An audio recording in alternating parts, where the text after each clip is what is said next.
Creative babble. The last thing you want to hear when you need your auto insurance most is a robot with countless irrelevant menu options. Which is why with USAA Auto Insurance, you'll get great service that is easy and reliable, all at the touch of a button. Get a quote today. Restrictions apply. USAA. Bill Livolsi told me that it all started with the Match.com profile. In the early days of internet dating. It was probably about 6 months after 9/11, so that tells you how long ago it was. I fell pretty hard. When he met a fellow Wiccan by the name of Linda Livolsi, sharp, driven, and unlike anyone he'd ever met before. She wasn't just ambitious, she was already successful, or at least that's what she said. Linda claimed to run her own hedge fund, RGM Enterprises, promising jaw-dropping returns, 40% year over year, unheard of. RGM, by the way, is an acronym for Real Good Money. She even talked about her elite team. Her chief operating officer was from an Ivy League pedigree and had a track record that rivaled that of Wall Street's best. We end up being together. We have children. Eventually, they start a family. And this is where the story gets a little hairy because when you're married, my money is your money, right? It's hard to untangle. Bill says that he ended up investing in Linda's company, RGM. I invest, my family invests money, and there was a few other investors. And then, things started falling apart. And civil lawsuits, and then federal investigation. And I ended up going to prison for it. In today's episode, I'm going to have a conversation with Bill Livolsi, who was involved in a Ponzi-like scheme. But he says he wasn't the mastermind. It was his wife. I'm Javier Leiva, and this is Pretend. Stories about real people pretending to be someone else.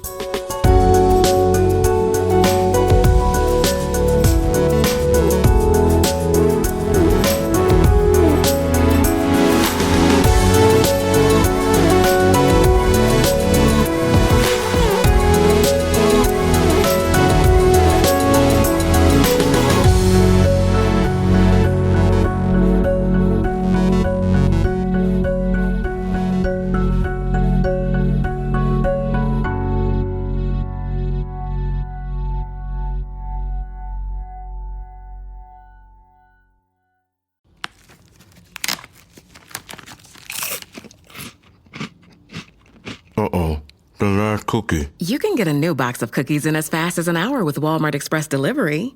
Are you my guilty self-conscience? No, I'm the voice offering you promo code EXPRESS for free delivery on your first order. Hey, who ate my cookies? You mean, these cookies? Order now. Welcome to your Walmart. Promotion valid for first express delivery order. $50 minimum subject to availability. Restrictions apply. Linda says that she originally got her money from an inheritance her ex-husband received. According to Bill, that inheritance was the seed money that she used to start dabbling in stocks and investments. This early capital helped her build credibility and gave her just enough financial clout to start asking money from other investors, setting the stage for her eventual Ponzi scheme. You were saying that it started with her ex-husband?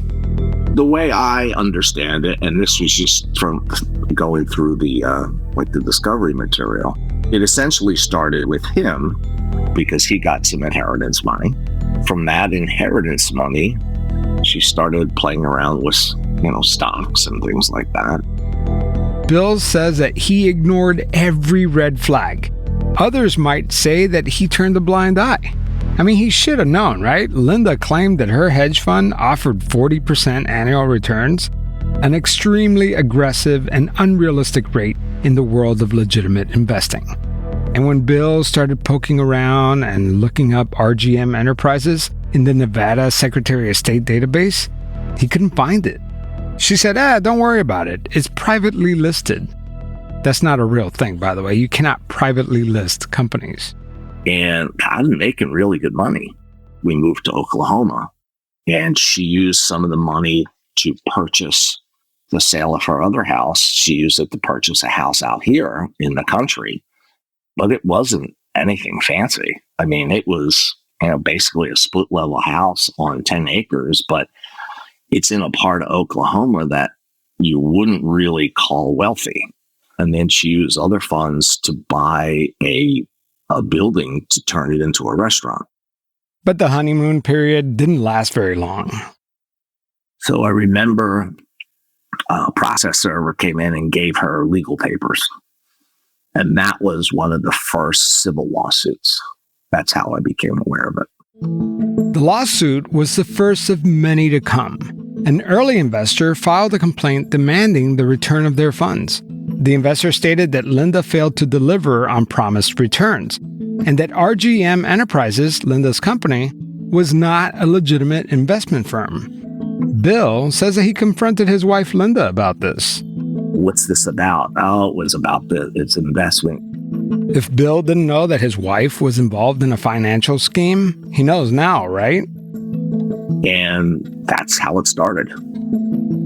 You could argue that Bill should have seen the red flags, that he should have known better. But let's assume that this was all news to him. What was that first conversation after the lawsuit like? How did she explain all this to Bill? He's upset he didn't get his money, because he had called the house a couple of times, wanting to talk with Linda. He's upset. He wants his money, so he's suing me. It's this guy, his original investor wants his money back.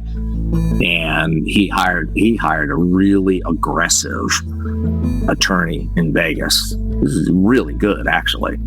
And he just got a judge to slap liens on everything, all of her accounts and everything. As the legal action unfolded, the courts froze Linda's bank accounts and placed liens on her assets. That triggered a domino effect. More lawsuits followed, and with her access to funds blocked, Linda was effectively sidelined. That's when Bill stepped in, acting as a kind of go-between to keep things moving. Because I remember her discussion was, I have this new investor. I have no way to get, the money because all of my accounts are frozen. I remember asking her, I said, well, do you guys have a contract? She goes, yeah, we have a contract. And then, it was after that I made the decision. I said, well, let me be your conduit.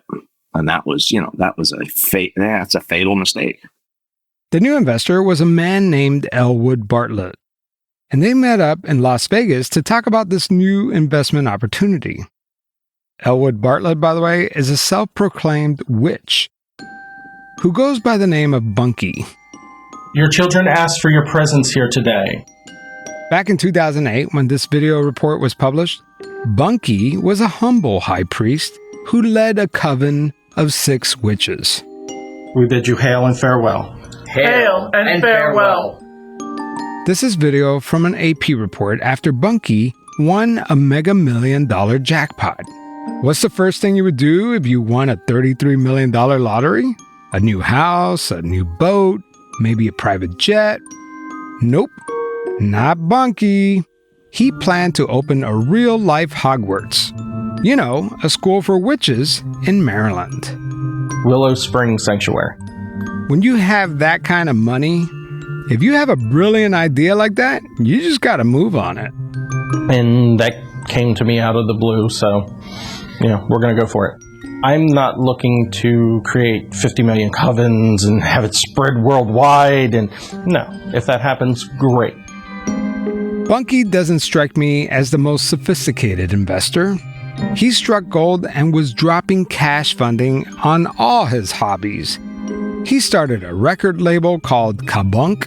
He developed a failed video game similar to War of Warcraft or Final Fantasy, where thousands of players can interact, explore, and build their own spiritual quest. He even invested in a pizza franchise. He did all this despite the fact that Bunky wasn't a musician, a game developer, or a cook. But maybe his worst investment came when he met a fellow Wiccan by the name of Linda Livolsi. He was also a pagan, a Wiccan. So she used that as their connection. I gotcha. So they knew each other from that community, and she must have told them that she's like this savvy investor, basically. Right, exactly. Bunky had another $5 million burning in his pocket, so he decided to let Linda grow it.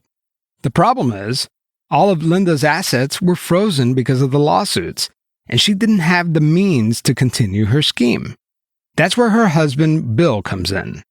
You help facilitate the payment, and that's how you got wrapped up into this. Yes. Was it one lump sum, like the $5 million? Yes. Okay. It's just the sheer, the volume, like the number, $5 million. Like, that's a lot of money, right? That's a lot of money. And 2.5 went back to her original Las Vegas investor. And the thing is, he didn't invest anywhere near that amount because of, she kept promising these stellar returns. This person's statement balance kept going up and up and up and up and up. She always wanted to be able to say, well, my original investor got all his money back. By the way, this is a good time to check in with my co-host of the Ponzi Playbook podcast, Neil McTighe. Neil, when is the best time to get in on a Ponzi scheme? Hypothetically speaking. Well, my advice would be never, but hypothetically speaking, you got to get in early. That's when you see those huge, unrealistic returns. But of course, we would never recommend you joining a Ponzi scheme. That's why she needed $5 million, because he was getting $2.5 million. I was the middle person. I took that money and I went to the bank and made wire transfers. Dumbest thing I ever did. So I received money from a new investor, and I used that money to pay out money to an old investor. It's definition of a Ponzi scheme. And some of those investors were not strangers. They were yourself, your family, you said, like different people invested in this? Yeah, I didn't have any amounts paid out to me, but it was some money went to back to my parents, their original investment. But I mean, at what point did it click for you that maybe you were going to get wrapped up into this too? Honestly, I should have known a lot sooner than I did because, common sense tells you if you're going to take money and give it to somebody else, you get in a lot of trouble. If Bill was truly clueless about all of this, he must have known something was wrong when he got a visit from the government. And they wanted to talk, and I just said, no, I'm not going to talk with you. That should have been my first sign. Bill said he checked with his attorney, and he said, well, they're probably just dotting I's and crossing T's, for your wife's case. And if they come back at you, you'll know. But there's really nothing you can do right now, which wasn't true. They probably could have. But I just let it sit because that was me back then, put my head in the sand. But you're a smart guy. I mean, and you worked in the world of finance and you had a job. Were you a CFO for a company or? Yeah, essentially. I was senior VP of finance and accounting. But here's the difference. Like, I was really good at, you put me in a situation where I could be objective. Okay. No problem. Okay. If I was at one of my old companies and my boss or, ownership of the company wanted to do this, I guarantee you I would have told them this is a dumb idea. Okay. This is what could happen. But everything out of my career didn't equip me for was dealing with a complex situation that had a lot of emotion in it. Okay. I went into that situation saying, you know what? I introduced this person into the family. It's my responsibility to fix it. But I wasn't smart enough to see that I didn't have the skills to fix it. It wasn't a fixable situation. That situation was broken beyond repair. On December 1st, 2010, Linda Livolsi was indicted for conspiracy to commit wire fraud and wire fraud. She pleaded not guilty. What's interesting is that for the next 4 years, Bill Livolsi wasn't charged with anything, not a single indictment, not a formal accusation. He says it was during this time that the fog began to lift. The more he looked into the documents, the financials, the supposed staff and credentials, Things just weren't adding up. In hindsight, he says that's when everything started clicking into place. When it wasn't until we were physically apart, and I said, you know what, I really got to dive deep in it, because the die is already set. I got nothing to lose, and I started going through, the 15,000 pages of discovery material. When he first fell in love with Linda, he thought that she ran a high-powered hedge fund out of Las Vegas. She made him believe that her firm was run by an Ivy League chief operating officer from Cornell. She showed off slick-looking financial statements, audit reports, and awards for trading performances, but none of it was real. Not the employees, not the office, not the audit reports. Linda had created an entire company out of thin air, complete with fake email addresses to impersonate assistants and staff members. That chief operating officer from Cornell, he may not even be a real person. She would send investors glowing performance reports showing incredible returns, but there were no actual trades behind those numbers. The money wasn't even being invested at all. Even the company itself wasn't properly registered for years. And then you start seeing the things like these people don't exist. You see the FBI 302s where they're interviewing people, and you hear the difference between what this person tells you and what the FBI got from them as a witness. And then you start piecing things together. It wasn't just one lie. She created a whole world of deception. Fake. There were no employees. There were no real trading accounts. All the documentation around it, it wasn't even registered with the Secretary of State. I started looking at it going, God, you idiot. Perhaps the biggest red flag he missed was how Linda used investors' money to fund her lifestyle. Instead of investing the money her clients gave her, the FBI discovered that she spent $62,000 on travel, $25,000 on tickets to the Grammys, $15,000 on furniture. Then she sent her investors fake balance sheets showing them huge gains. Her day job, she lived it really well. Her day job was she was this business owner Of this fictitious company. Exactly. But it's funny.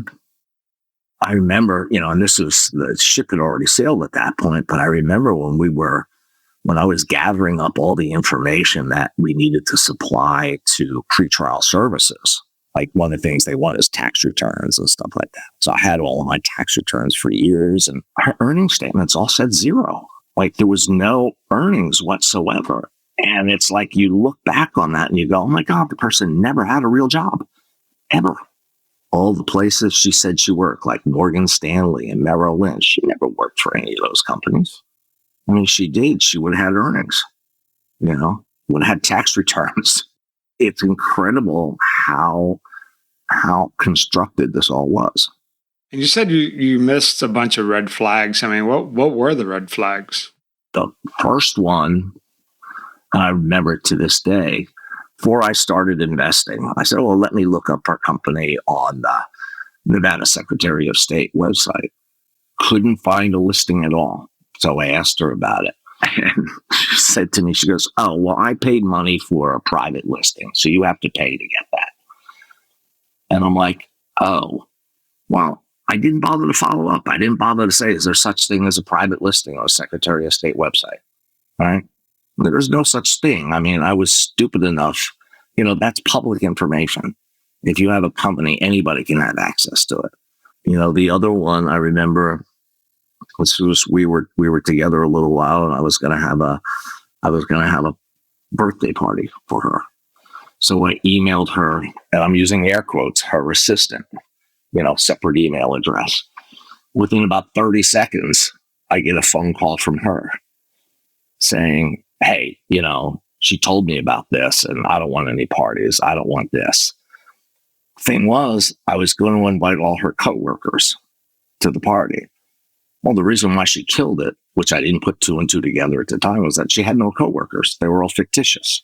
They couldn't come to a party if they didn't exist. I mean, I have a whole list of them, but those are the first two that I absolutely missed. But I don't know if I buy Bill's ignorance defense. I mean, he had to know something, right? And the government didn't buy it either. On January 7th, 2014, nearly 4 years after Linda's indictment, the government finally dropped the hammer. A superseding indictment adding Bill Livolsi as a co-defendant. Same charges, conspiracy to commit wire fraud and wire fraud. In the eyes of the government, Bill wasn't just an unwitting husband caught in the fallout. He was part of the machinery that kept the scheme going. And now he had to answer for it. And I'm going to assume that you had no criminal record prior to this, right? No. Maybe I think I had a speeding ticket driving to college once. Yeah. But like nothing, nothing's... Yeah, right. Exactly. Yeah. And what about her? Looking back now, what have you learned about Linda and prior to you two getting together? Did she have any... I mean, you don't do this... You don't start a $5 million Ponzi scheme out of nowhere, right? Like, did she work her way up to this? I saw one thing in a Nevada district court records, not federal, but it involved, her husband and the landscaping business or whatever. But that was really the only thing I saw. I did not really see anything else. But the truth is, there's really nobody around in her life except for her brother, who, I still talk with every once in a while. There really is no family left. So I don't know what's true or what isn't. But I can tell you that, there's a lot of things in her life about where she worked, her education, illnesses, things like that, faking cancer and those kind of things that came out in the discovery material that were all, the FBI is pretty good at finding things out. And, it was all fictitious. It was all manufactured. I'm trying to get a hold of some of the discovery material because, as you soon will find out, Linda's story is even crazier than we even realized, and it has something to do with Elvis Presley. I'll explain after the break.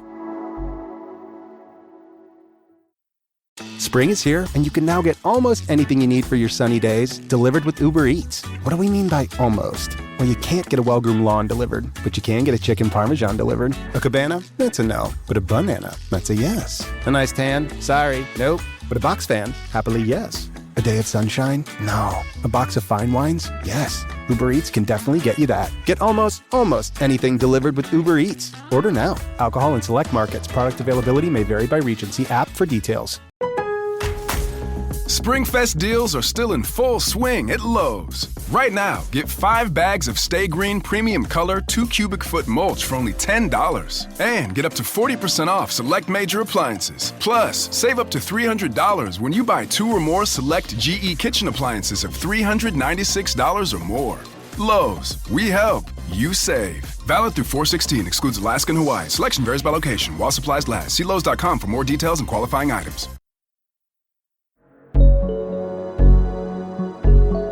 This is a story of a man without a criminal history who found himself in the middle of a multi-million-dollar Ponzi scheme. But during my call with Bill, I discovered that this story is actually more complicated than I realized. Bill explained that everything about Linda was a lie. You talked about her creating fake accounts, fake emails, fake staff, but then now you talked about the fake illnesses too. Did she lie to you about her health, or was that like something you learned after the matter? Well, here's the thing I learned. Doctors rely on, they don't expect patients to come to them and lie. Okay, they don't. So I would remember taking her to her rheumatology appointments. Right. Because she had lupus or something, right? Or she said she did? I don't know if that's you know what? She complained of the symptoms. Well, anybody can complain of the symptoms. The doctors treat you based on what you say you have to the doctor. Okay.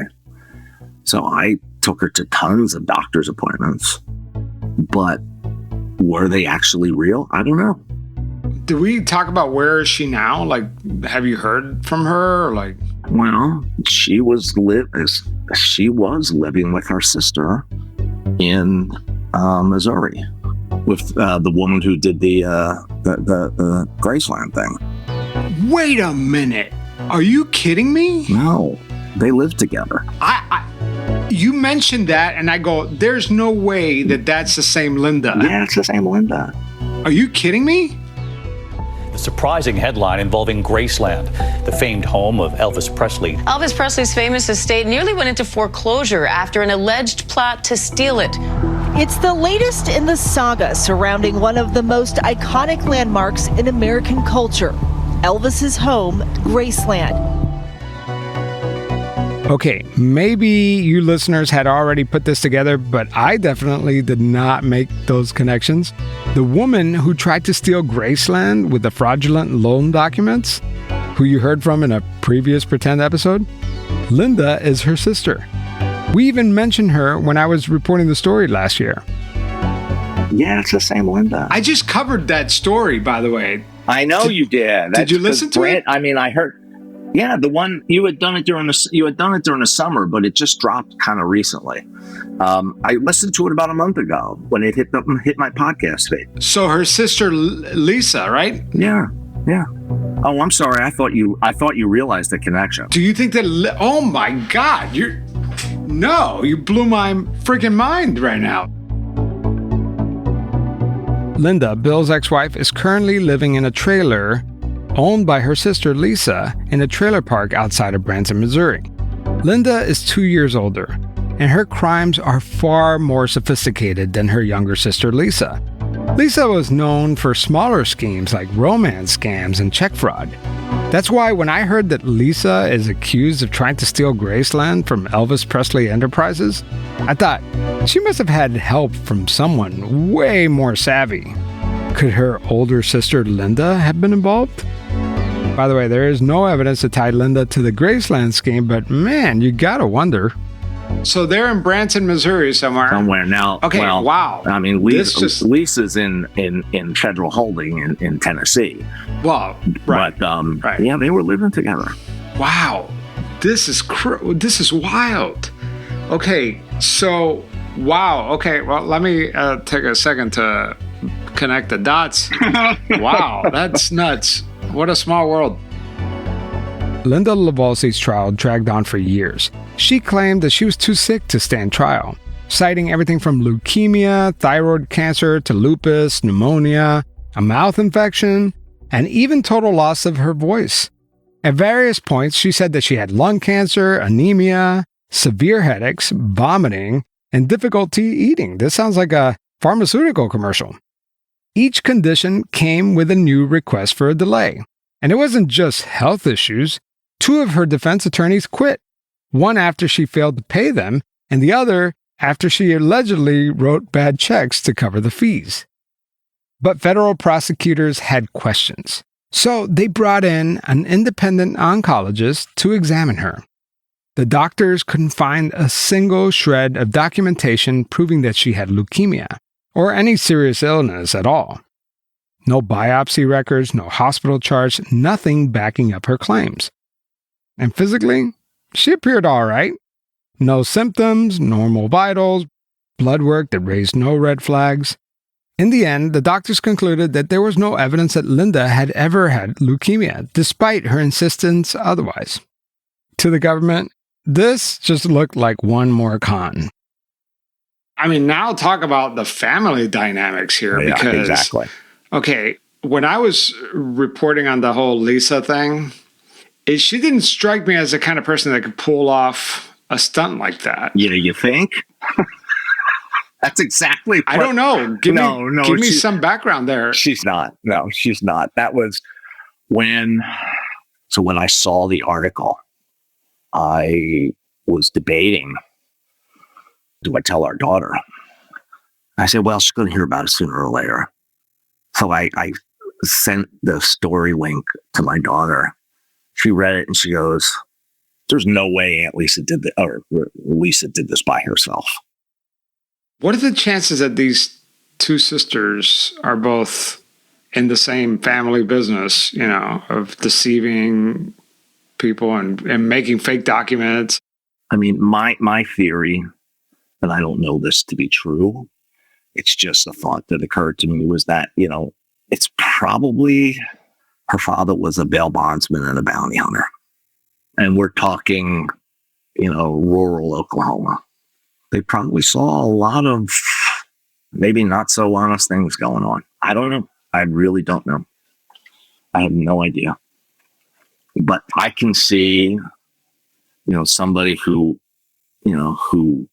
maybe didn't think they had a future, needed to make up a future to be better than they were. I don't know. I mean, it's not like she was a dumb person. I mean, Linda's not stupid.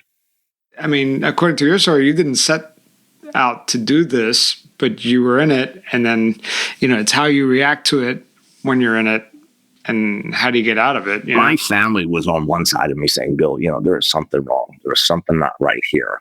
Okay. Just take the kids and leave. I just couldn't bring myself to do that. I just didn't have the balls to do it. Excuse my French. Yeah. No, you wanted to keep some sort of normalcy, right? Some sort of normal, some sort of normalcy in the kids and because they were, 10 and 8 tops. The fact is, I should have known it was wrong. And you're in those kind of situations, you don't necessarily think of the second order problems that happen. You just think, hey, I'm going to do this and everything's going to be better. Right. You're thinking about what's in front of you. And right. You're thinking about what's in front of you. Yeah. I could see that. I mean, in hindsight, yeah, you should have left. You should have taken the kids. But we're always in fix-it mode. But in the reality, people don't know what they necessarily would do unless they're in a situation like that. What do? You have a spouse that you have children with. What are you trying to do to fix the situation? It doesn't ameliorate what I did. What I did was illegal. But at some point, too, you're like, I just want all this pain to go away. I just want this to end. You don't make really good judgments. And then how does that affect the family? How does that affect the children? It's a very complex set of circumstances. I should have just let it crash to the ground. Everybody would have been better off.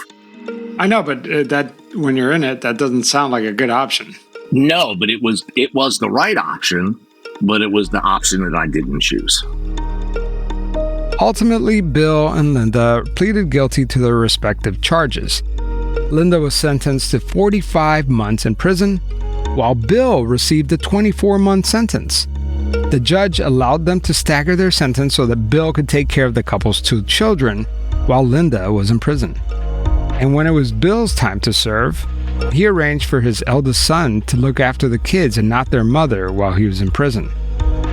Today, Bill is out of prison and is a life coach helping other white-collar offenders navigate their experience both in and after incarceration. It sounds like you like the person you are now. Yeah, I get to do things with my kids that, if I were doing X, Y, and Z and making all that money, I probably wouldn't be able to do. I mean, not that that's even a possibility, but I'm not articulating it real well, but I am comfortable where I'm at now. This is a unique story because I've never really interviewed someone involved in a Ponzi-like scheme before. I respect Bill for owning up to his involvement in the scheme and for sharing his story. Was he deeply involved in the scheme? Or was he just trying to help his wife financially, not knowing the details of her deceit? I guess only Bill and Linda know the real story. I tried to reach out to Linda Livolsi for this episode and haven't heard back.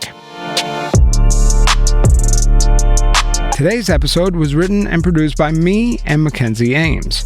It was edited by the talented Puna Shinoy with the podcast pundits.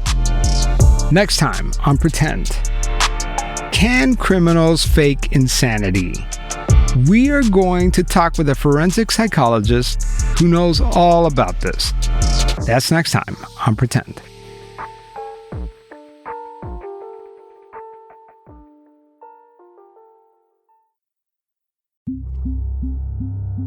Creative Babble.